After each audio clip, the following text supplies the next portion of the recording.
alors aujourd'hui on se retrouve dans une nouvelle vidéo qui va être une vidéo produit terminé. Alors elle va être un petit peu différente de d'habitude parce que simplement en fait j'ai décidé de ne plus acheter de produits qui sont pas naturels et ou bio.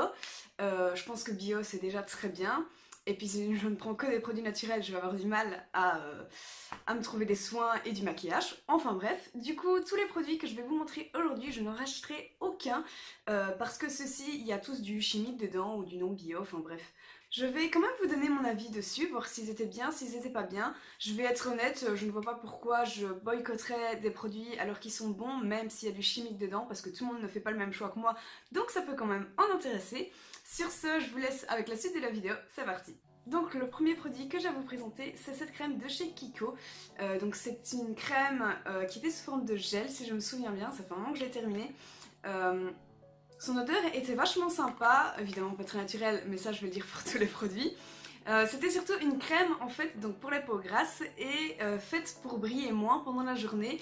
J'ai beaucoup apprécié son format gel que je trouvais très frais pendant la journée. Je l'avais utilisé je pense beaucoup pendant la période, c'était été, enfin milieu d'été jusqu'à début octobre je dirais.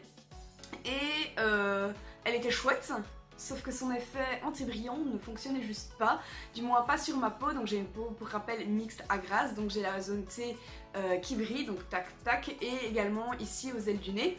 Et bah voilà, zéro effet sur la brillance de ma peau, en début, en fin de journée, j'ai rien vu.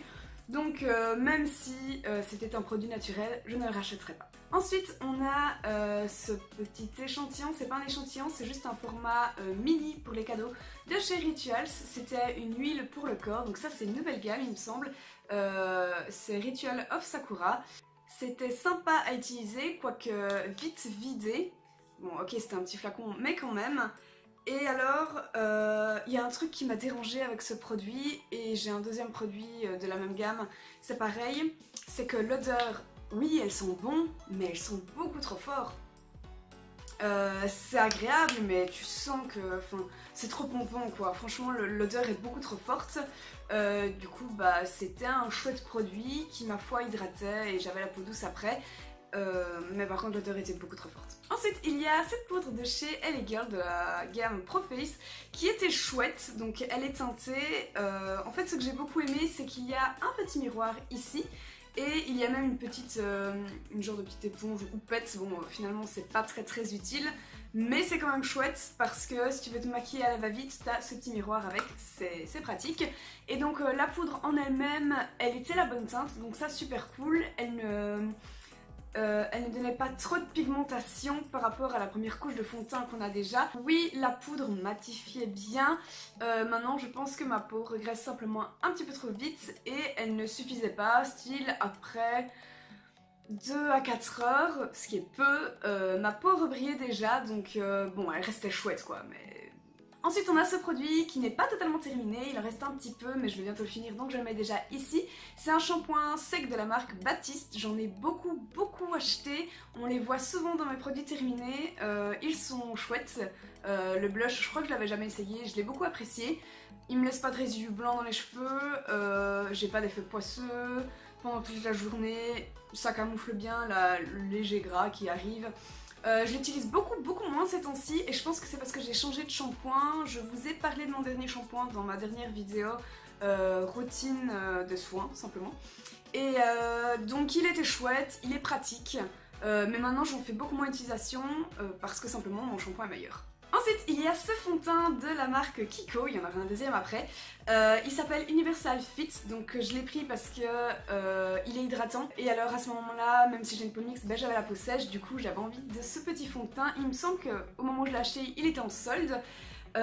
Il était exactement de la couleur de ma peau, il était liquide mais pas encore de trop, il se mettait très bien à l'éponge et alors il me donnait un très beau fini lumineux et donc pour ça je l'adorais, franchement j'ai juste méga adoré ce fond de teint.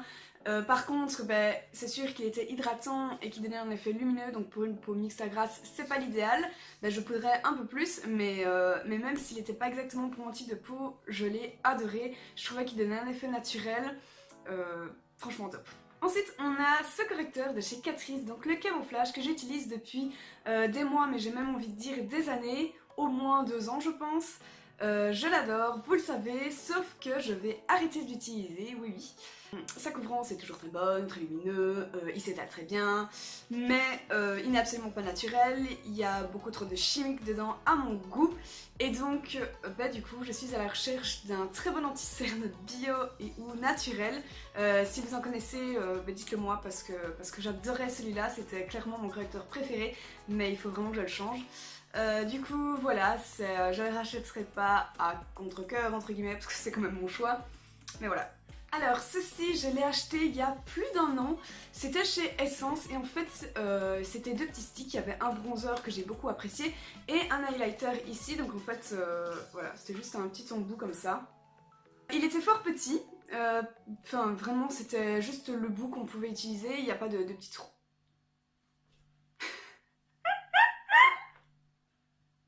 Il y a une petite roulotte et je l'ai pas terminée du coup.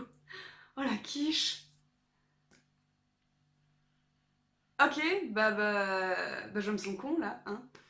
Ce qui veut dire que j'avais un très chouette bronzer en stick qui n'était pas du tout terminé, que j'ai jeté. Génial.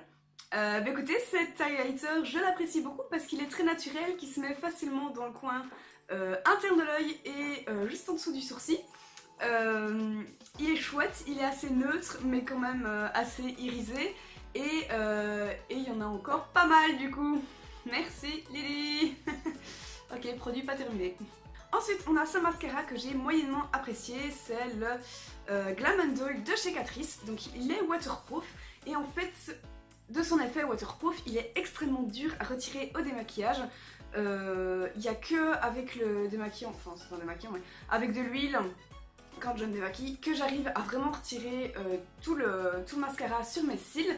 Et du coup, je l'apprécie pas parce qu'il est tellement dur à démaquiller que c'en est beaucoup trop chiant et le lendemain quand je veux remettre un mascara un autre ou même celui-là, eh ben j'ai encore des résidus sur mes cils, ce qui fait que j'ai des paquets, c'est pas beau, enfin bref, au final c'est super chiant.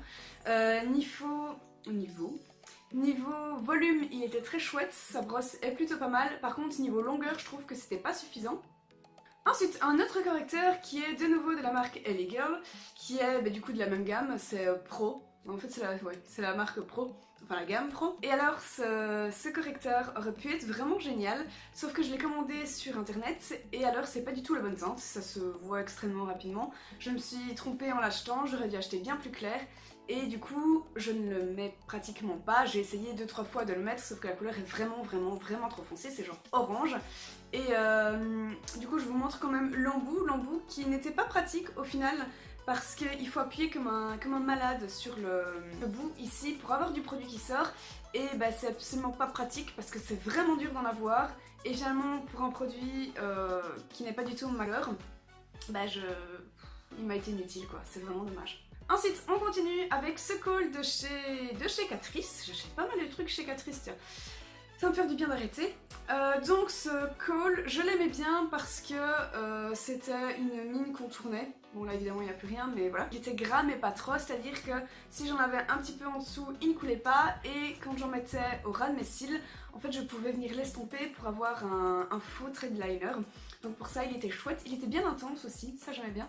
Mais ma foi je le rachèterai pas vu que j'arrête Catrice. Ensuite on a cet eyeliner qui n'est pas totalement terminé, je le termine mais je sens que c'est bientôt la fin donc je vais mettre déjà ça dans cette vidéo aussi. C'est l'eyeliner de la gamme Epic Ink Liner de chez NYX qui est extrêmement chouette, je l'apprécie beaucoup. Je l'apprécie beaucoup parce que la mine est assez fine, c'est un feutre, les feutres je pense sont mes préférés. Enfin, dire feutre c'est un peu bizarre, je sais pas dire exactement c'est quoi. C'est un mélange entre feutre et encre. Pochi, t'as pas à être là. Et du coup, moi je le trouve très agréable au moment de l'appliquer, très facile. Et alors on peut avoir un trait fin comme plus épais. C'est facile de faire une virgule. Franchement, je l'adorais. Par contre, NYX n'étant pas du tout naturel ou bio, je le rachèterai pas. Et alors, dernier produit, c'est un fond de teint de chez Kiko, donc de nouveau. Et c'est un fond de teint Cushion. Je sais pas si j'ai la bonne prononciation, mais on en a entendu assez parler sur YouTube à un moment donné, en tout cas sur les réseaux sociaux. Et en fait c'est genre une petite éponge que tu appuies dessus avec une petite houppette et après tu tapotes sur ton visage. Et alors j'ai pas du tout apprécié ce fond de teint parce que déjà la couvrance n'était pas suffisante, beaucoup trop légère à mon goût, que ça ne tenait pas du tout 8 heures sur ma peau, et ensuite qu'il y a quasiment rien dans un petit fond de teint comme ça, il y a à peine 10 millilitres, alors que les autres fonds de teint habituels, genre celui-ci de chez Kiko, il y a je pense, ouais, il y a 30 millilitres, ce qui fait quand même une grosse différence, et le prix est pas si différent que ça. Du coup je pense que c'était surtout un effet de mode et je reviendrai plus vers des fonds de teint caution parce que ça m'a pas du tout convaincue. Ok, alors voilà, c'est tout pour mes produits terminés, donc non naturels, non bio. Mes prochains produits terminés seront avec des produits qui sont naturels et bio, vu que c'est vraiment sur ce vers quoi j'ai envie de me tourner. J'espère que cette vidéo vous a plu, même si c'est un peu une vidéo transition. Sur ce, moi je vous dis à la semaine prochaine pour une nouvelle vidéo. Bisous!